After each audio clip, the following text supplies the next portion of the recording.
আজকে আপনাদেরকে নিয়ে যাব ধানমন্ডি লেকের মাছ ধরার দৃশ্য দেখানোর জন্য। কিন্তু আসলে একটা বিষয় হলো কি, মাছ ধরা দেখার জন্য আমাদেরকে প্রচুর পরিমাণ ধৈর্য ধরে অপেক্ষা করতে হবে। কারণ হলো মাছ ধরা দেখা কিন্তু অনেকটা ধৈর্যের বিষয়। এটা একটা ইম্পর্টেন্ট বিষয়। আর আমরা মাছ ধরতে ধরতে একটা বিষয় নিয়ে আমরা কথা বলবো, সেটা হলো যে আমরা আসলে জীবনে আসলে কতটুকু অর্জন করেছি। আপনি একবার নিজেকে একটু প্রশ্ন করে দেখুন যে আপনি আপনার জীবনে কতটুকু অর্জন করেছেন। কোনো না কোনো কারণে যদি আপনার কর্মক্ষেত্র বন্ধ হয়ে যায়, যদি আপনার বয়স হয় 40+ বা 35+ বা 50+, তাহলে আপনি আপনার জীবনে আসলে কতটুকু অর্জন করেছেন। এটা কিন্তু একটা ইম্পর্টেন্ট বিষয় যে আপনার কোনো কারণে যদি আপনি চাকরিটা আপনার হারিয়ে ফেলেন বা কোনো না কোনো কারণে যদি আপনার কোনো প্রবলেম হয়, তাহলে আপনি কি করবেন, সেটা আমরা পাশাপাশি আলোচনা করব এই মাছ ধরা দেখতে দেখতে। তো আমরা আসলে আমি গিয়েছিলাম ধানমন্ডি লেকে। আমি ম্যাক্সিমাম শুক্রবারেই আসলে এখানে সময় কাটানোর চেষ্টা করি, কারণ মাছ ধরা দেখতে আমি পছন্দ করি। আর এমন কোনো মানুষ নেই যে আসলে মাছ ধরা দেখতে পছন্দ করে না। মানে আমি যাদের সাথে কথা বলছি বা যাদের সাথে আমার পরিচয়, আমি সবার কাছ থেকেই অপিনিয়ন নেই কম বেশি, তাতে দেখলাম যে সবাই কিন্তু এটা পছন্দ করে। মাছ খাওয়ার চেয়ে মাছ দেখতে, অনেকে আছে বাজারে গিয়ে মাছ দেখতেও পছন্দ করে, অনেকে আছে এই মাছ ধরা পছন্দ করে। তো আমিও কিন্তু এর মধ্যেই একজন। আর আমি আশা করি আপনারাও মাছ ধরা দেখতে পছন্দ করেন, তাই আমার সাথে থাকবেন এবং আমার ভিডিওতে অবশ্যই আপনারা লাইক করবেন, কমেন্টস করবেন এবং সাবস্ক্রাইব করবেন আমার চ্যানেলটা, যাতে আমি পরে কোনো ভিডিও দিলে সেটা আপনারা দেখতে পারেন। আমি চেষ্টা করব আপনাদের জন্য গ্রামের এবং শহরের বিভিন্ন মাছ ধরার ভিডিও দেয়ার, এবং অনেক বাজারেরও কিছু ইনফরমেশন আপনাদেরকে মাঝে মাঝে দেওয়ার চেষ্টা করব। তো আমার সাথেই থাকবেন। আবারও বলছি, আপনারা যারা নতুন আছেন তারা অবশ্যই আমার চ্যানেলটা সাবস্ক্রাইব করবেন। তো যে বিষয় নিয়ে কথা বলতে গিয়েছিলাম সেটা হলো আমাদের জীবনে আসলে আমরা কতটুকু অর্জন করেছি। দেখেন, আপনার কিন্তু দেশের যে অবস্থা তাতে কিন্তু একটা বিষয় আছে, মূল্যস্ফীতির একটা বিষয় আছে। আপনি যদি টাকা জমা করে রাখেন, সেটাও কিন্তু একটা সময় আপনি আস্তে আস্তে মূল্যস্ফীতির কারণে কিন্তু সেটা শেষ হয়ে যাবে।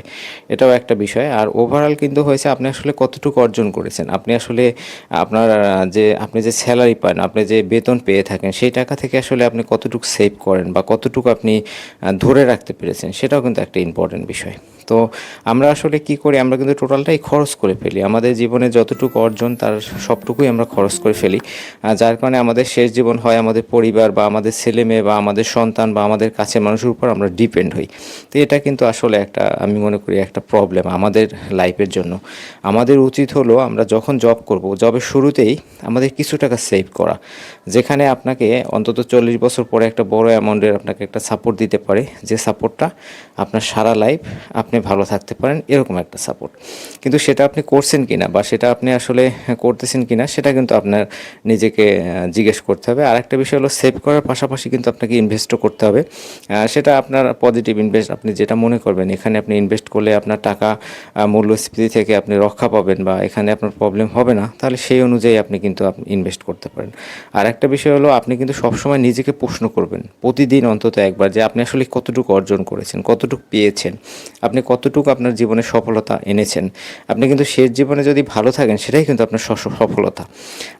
আমার এক স্যার আমাকে বলেছিল যে শেষ ভালো যার সব ভালো তার। আপনি সব পেপারে ফেল করলেন, কিন্তু ফাইনালে গিয়ে আপনি একটা ভালো রেজাল্ট করলেন, তাহলে কিন্তু আপনার পিছনের ওই ফেল করার বিষয়টা কেউ দেখবে না। তো সেরকমই লাইফের শেষে, জীবনের শেষ মুহূর্তে যদি আপনি ভালো থাকেন বা শেষ মুহূর্তে গিয়ে আপনি নিজেকে প্রশ্ন করেন যে হ্যাঁ আপনি ভালো আছেন, বা আপনি যখন জিজ্ঞেস করবেন আমি কেমন আছি, যখন আপনার কাছ থেকে একটা উত্তর আসবে হ্যাঁ আপনি ভালো আছেন, তাহলে সেটাই কিন্তু আপনার জীবনের সবচেয়ে বড় সফলতা। আর অবশ্যই আমি যেটা সবসময় ভিডিওতে বলি, আপনারা নিজেকে সময় দিবেন, নিজের সাথে সময় কাটাবেন, যাতে আপনি সবসময় ভালো থাকতে পারেন। আর যদি মাছ ধরা দেখতে পছন্দ করেন, তাহলে অবশ্যই আমার চ্যানেলের সাথে থাকবেন, আমার চ্যানেলটা সাবস্ক্রাইব করবেন। ওভারঅল সবসময় আমিও চেষ্টা করব আপনাদের পাশে থাকার বা আপনাদের সুবিধা অসুবিধায় আপনাদের বিভিন্ন কথা শোনার। তো সেই হিসাবে আপনি অবশ্যই, যদি আপনি কোনো ফিনান্সিয়াল প্ল্যান বা আপনি শেষ জীবনে কীরকম থাকবেন সেই অনুযায়ী একটা সিদ্ধান্ত বা একটা পরিকল্পনা না করেন, তাহলে কিন্তু আপনি জীবনে হেরে যাবেন। অনেক সময় আমরা বলি যে ভবিষ্যৎ আমাদের হাতে নেই, কিন্তু আমাদের কিন্তু একটা ভবিষ্যৎ পরিকল্পনা যদি আপনি করে থাকেন, সেটা কিন্তু কোনো না কোনো কাজে লাগবে। আপনি যদি মরেও যান, তাহলে আপনার ফ্যামিলি, আপনার যারা আপনার ছেলে মেয়ে, তারা কিন্তু এটার প্রাপ্য হবে এবং তাদের জীবনটা অনেক সহজ হয়ে যাবে, যদি তারা সুন্দরভাবে পরিকল্পনা করে আপনার এই টাকাটা তারা ব্যবহার করতে পারে। তো এজন্য আপনাকে অবশ্যই সুন্দর একটা পরিকল্পনা কিন্তু সবসময় করা উচিত। এখন আপনি কতটুকু করেছেন আমি জানি না। আমি আমার নিজের জীবনের ব্যর্থতা থেকে আপনাদেরকে এই কথাগুলো বললাম, কারণ আমি আমার জীবনে আসলে আমি কিছু করিনি। আমি আমার জীবনে আসলে অনেক সুযোগ পেয়েছি, অনেক ফিনান্সিয়াল সাপোর্ট তৈরি করতে পারতাম, কিন্তু আসলে আমি সেগুলো কিছুই করিনি। এই না করার কারণেই কিন্তু আমি আপনাদের সাথে বিষয়টা শেয়ার করছি। কখনো মানুষ সফলতা থেকে কিছু শিখতে পারে না, মানুষ সবসময় তার ব্যর্থতা থেকে শেখে। আমি আমার জীবনের ব্যর্থ জীবনের কিছু জিনিস থেকেই আপনাদের সাথে এই বিষয়টা শেয়ার করেছি।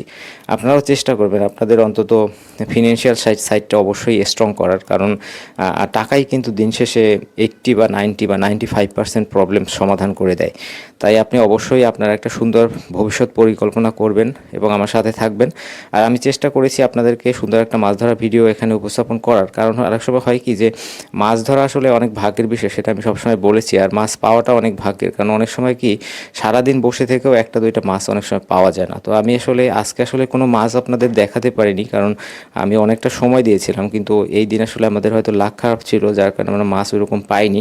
তবে এই যে ন্যাচারাল একটা পরিবেশ যে আমি আপনাদের সামনে তুলে ধরতে পেরেছি, এটা কিন্তু একটা সুন্দর নিদর্শন হতে পারে, কারণ এত সুন্দর পরিবেশ আপনি কিন্তু কোথাও পাবেন না। আপনি সুযোগ করে মাঝে মাঝে এই জায়গাগুলোতে যেখানে মাছ ধরে সেখানে মাছ ধরা দেখবেন। আপনার ঢাকায় যারা আছে এরা চাইলে ধানমন্ডি 32-এ এসে দেখতে পারেন এত সুন্দর এই দৃশ্যগুলো। এই যে ন্যাচারাল একটা পরিবেশ, এই পরিবেশটা দেখলেই কিন্তু আপনার ভালো লাগবে, কারণ এরকম একটা পরিবেশে আপনি সময় কাটানো, এটাও কিন্তু একটা ভাগ্যের বিষয়।